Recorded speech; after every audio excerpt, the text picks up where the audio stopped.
ako ang ginagawa ninyong punching bag para hindi napapansin, nakikita, naririnig ng mga tao ang kalokohan, ang korupsyon, at ang katiwalian na ginagawa sa gobyerno.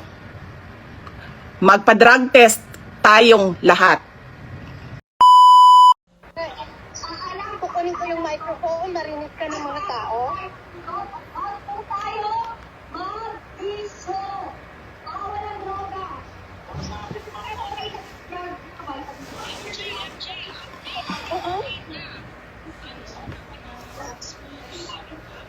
Yes.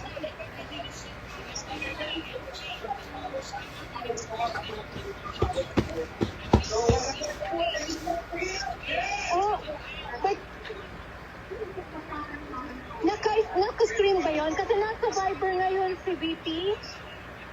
Oo, So wait lang, anong gagamitin natin VP? Itong Viber or yung... Tatlo ang ginamit ko. Yung Zoom tsaka dito. Okay, Tsaka yung Zoom kung live. naka-unmute ka, paki-unmute mo and i-on mo yung video to Zoom. Ana, naka-stream na ba yung Zoom? Yung sa Zoom?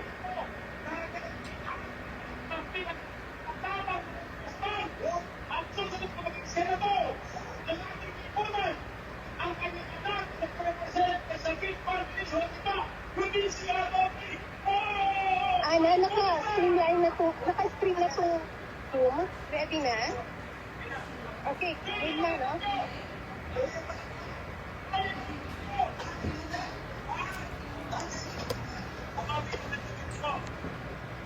Game na? Kunin ko yung mic. Basta po kayo. Kayo. Sa pala yan. Ako po yung anak. Bang. Naka-screen na to, no? Game na? Kunin ko na yung mic, ha? Nana, achievement ka po dito. Dati Marcoleta. Excuse me. Hindi nyo ba nababakas? Excuse me. Excuse me. Hi, Daddy. Hindi na. Hello. Ako po yung nakadati. Oo. Wait lang, ha? Ako yung nakakata dito. Ready na. At pagkaraman Fine, ha? Sasalita ka para marinig din siya. ano naman yung magsalita yun? Salita Lopez. Hindi naman sa Pilipinas. Ha? Kasi, nakared. Ipintay, alam mo na, sasabihin ko lang, yung Friday night, Sandali lang. 6 p.m. Sandali lang, Vicky, ha? Nagsasalita na. Okay. Anak ni Kong Mark ulit. So, after nito, Kasama niyo ba si Daddy ko? Okay, sige. Walang problema. wait lang, ha? Okay lang. Ang ako tinagla, si Anthony Lopez, Ayun yung mga tao ngayon. kagalit sa Ito yung mga tao Gimex, Original. sa Hindi ba anak ng multipatlo? Hindi naman ko, hindi ko, bakit ko gagalit yun? Mamaliw ko og earphones na dito sa kanal. Hindi ko alam, baka Yes. Yellow. hindi ko alam. Eh, siguro, Fred, hindi maayos kasi yung order na ginawa niya. naging resiko ko pero stop lang na pagpapasukin na Nakakabuko. Nakakabuko. Hindi ko alam. Hi, Niel.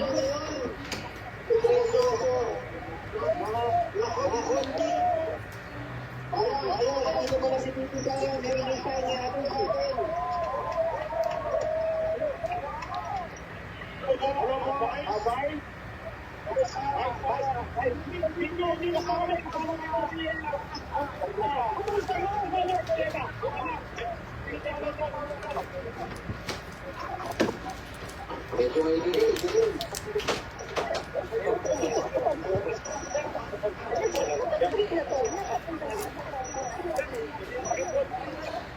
Ayan, baby. Ayan, yan. Baby. Ayan, Sabi mo, masarap po yung nagsasalita si ano. andito po yung mga tao ngayon. Andito.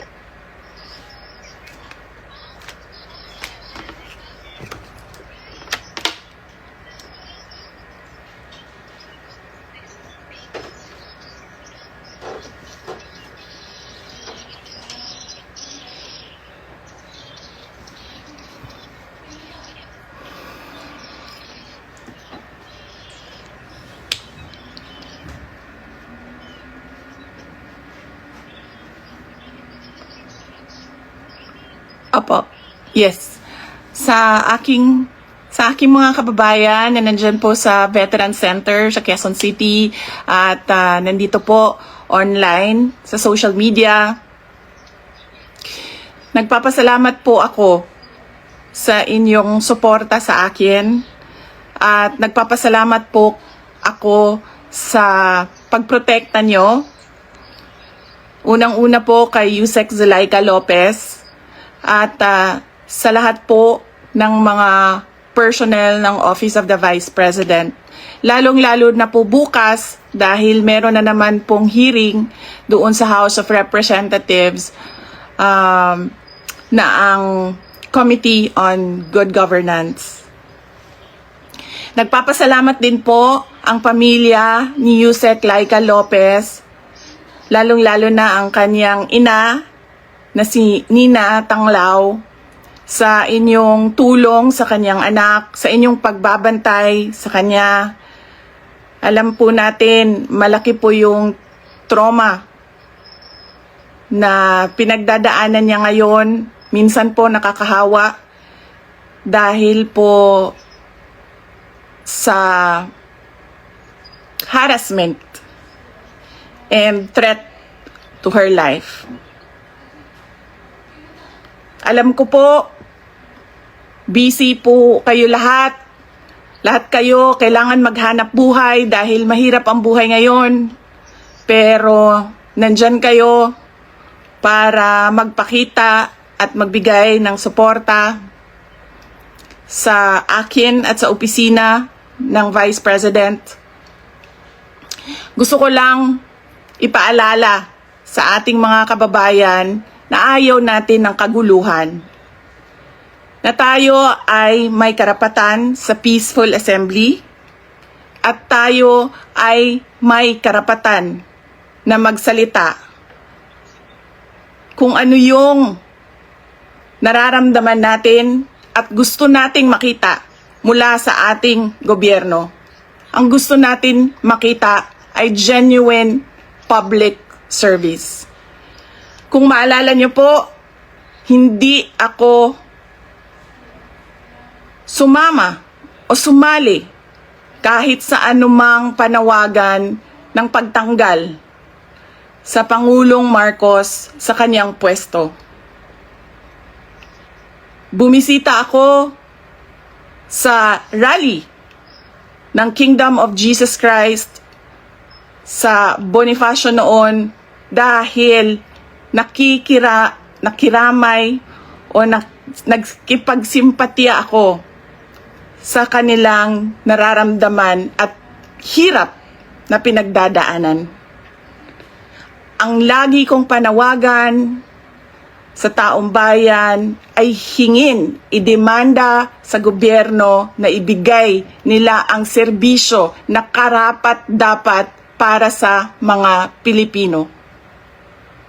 Simulan na natin sa mga campaign promises.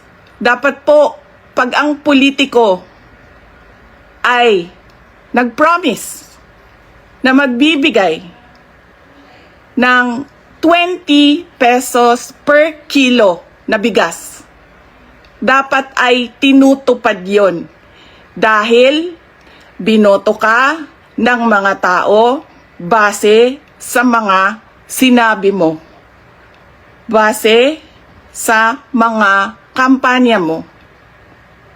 Kaya dapat binibigay yan lahat. Kung ano man ang sinabi ng isang tao, ng isang politiko, ng isang kandidato sa entablado, dapat nakikita yan ng taong bayan. At higit pa, dapat ang nakikita natin. Hindi tayo dapat naghihirap, hindi tayo dapat pinapahirapan, kundi dapat nagpapakitang gilas ang ating gobyerno na sila ang pinakamagaling pagdating sa hustisya at karapatan ng mga mamamayan at kabutihan, kaunlaran at peace, kalinaw, kapayapaan sa bayan. Ulitin ko, dapat hinihingi natin sa ating pamahalaan ang karapat-dapat para sa isang maunlad at mapayapang lipunan. Mga kababayan, nararamdaman ko kung ano yung matagal nyo nang nararamdaman.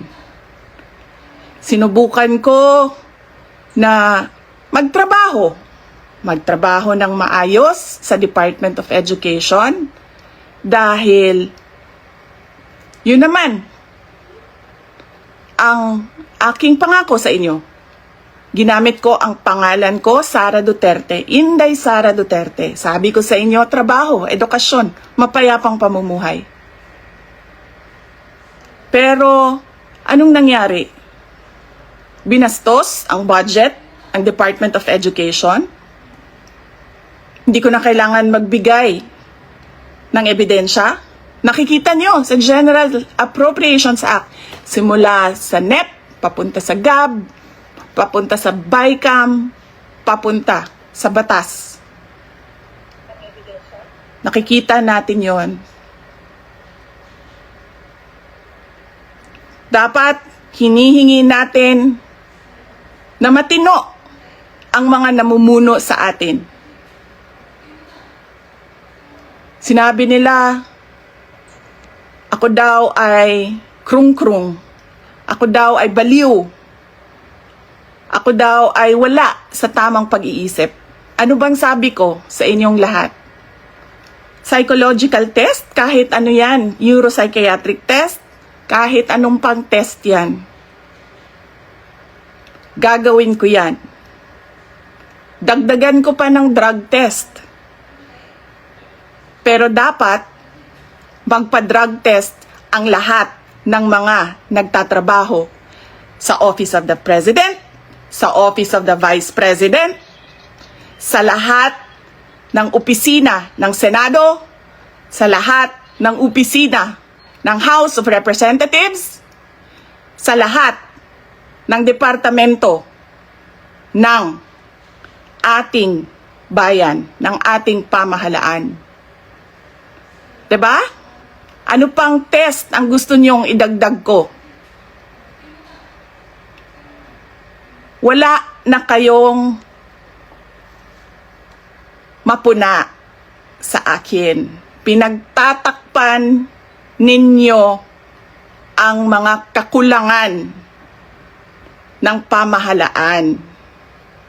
Ako ang ginagawa ninyong punching bag para hindi napapansin, nakikita, naririnig ng mga tao ang kalokohan, ang korupsyon, at ang katiwalian na ginagawa sa gobyerno. Magpa-drug test tayong lahat sa harap ng taong bayan. Dalawa lang yan, mga kababayan. Ibigay namin ang mga pangako namin sa inyo noong nangangampanya kami. At papakita namin sa inyo na matino kami. Magpapadrug test kaming lahat. Simulan namin sa Office of the Vice President.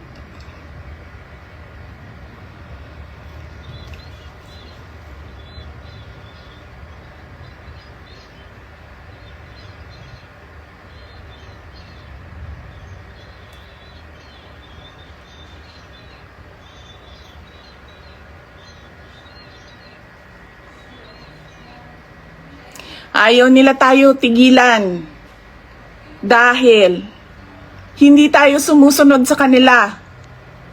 Hindi tayo nabibili ng pera. Ano pa ba ang kailangan ng isang taong sanay na sa hirap na wala na siyang ibang alam kundi ang maging mahirap dahil hindi niya nakikita ang hustisya mula sa gobyerno? Mabibili mo pa ba yan? Hindi na. Dahil ang tao sanay sa hirap. At mali yun. Mali yun. na ang taong bayan ay naghihirap.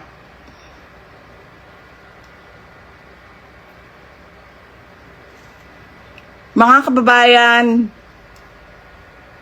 ulitin ko ang aking pagpapasalamat sa inyong suporta, sa inyong pagprotekta, at lalong-lalo na sa inyong pagmamahal. Nararamdaman ko yon. Mahal ko kayong lahat. Mahal ko itong bayan natin. Wala na po tayong ibang bayan. Hindi po tayo mga politiko at mga mayayaman na meron pong bahay kung saan-saan. Sa Australia, sa Singapore, sa Amerika, sa Spain, sa Europe, kung saan-saan ang mga bahay nila. Napakadali sa kanila na talikuran ang bayan. Pero tayo, saan tayo pupunta? Sa mga probinsya lang natin. Sa Samar, sa Leyte, sa Cebu, sa Bohol, sa Siquijor, sa Negros Oriental, sa Negros Occidental, sa Panay Island, sa Mindanao, sa Luzon. Doon lang tayo makakapunta, makakauwi kung magulo ang bayan. Pero ang mga mayayaman at mga politiko, iiwanan lang tayo. Kaya mga kababayan, paniguraduhin nyo na hinihingi ninyo sa gobyerno kung ano yung karapat-dapat para sa ating lahat. Hindi lang karapat-dapat para sa mga politiko at mayayaman. Nagpapasalamat po ako at paalala po ulit sa inyong lahat, peaceful assembly sa ilalim ng freedom of speech ang ating hangad.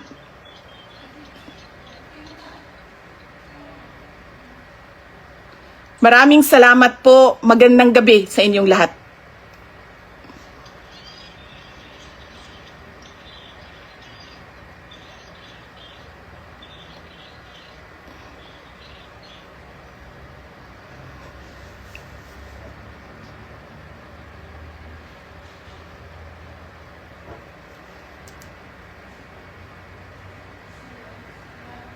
Laban. Lumaban kayo. Right. Our hearts beat to the city streets. We began to feel the fire. We rise like tall buildings.